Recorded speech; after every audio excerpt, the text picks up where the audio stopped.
Icon star Allu Arjun, దర్శకుడు సుకుమార్ కాంబోలో వస్తున్న crazy movie Pushpa 2. Pushpa 1కి సీక్వెన్స్గా వస్తున్న ఈ సినిమాపై భారీగానే అంచనాలున్నాయి.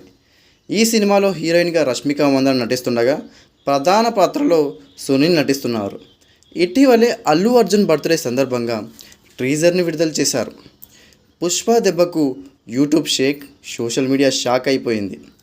యూట్యూబ్లో రికార్డులను క్రియేట్ చేశారు పుష్ప. బాలీవుడ్లో సైతం పుష్ప టీజర్ దుమ్ము లేపింది. ఇప్పుడు మరో రికార్డ్పై కన్నేశాడు పుష్ప. పుష్ప 2 హిందీ థియేటికల్ రైట్స్ ఏకంగా 200 కోట్లకు పైనే అమ్ముడుపోతున్నట్టుగా టాక్. హిందీయేతర సినిమాలు బాలీవుడ్లో ఈ స్థాయిలో డిమాండ్ రావడం ఇదే తొలి సినిమా కావడం విశేషం. పుష్ప దెబ్బకు ఇండియా మొత్తం షేక్ అయ్యేటట్టుగా కనిపిస్తుంది. కేవలం హిందీ వర్షన్లోనే 200 కోట్లకు పైగా కలెక్షన్ చేస్తుందంటే ఇక వరల్డ్ వైడ్గా ఏకంగా 500 కోట్లకు పైనే థియేటికల్ రైట్స్ జరిగే అవకాశం ఉన్నట్టుగా తెలుస్తుంది. చూడాలి పుష్ప సినిమా తగ్గేదేలే అని ఎన్ని రికార్డులను క్రియేట్ చేస్తుంది.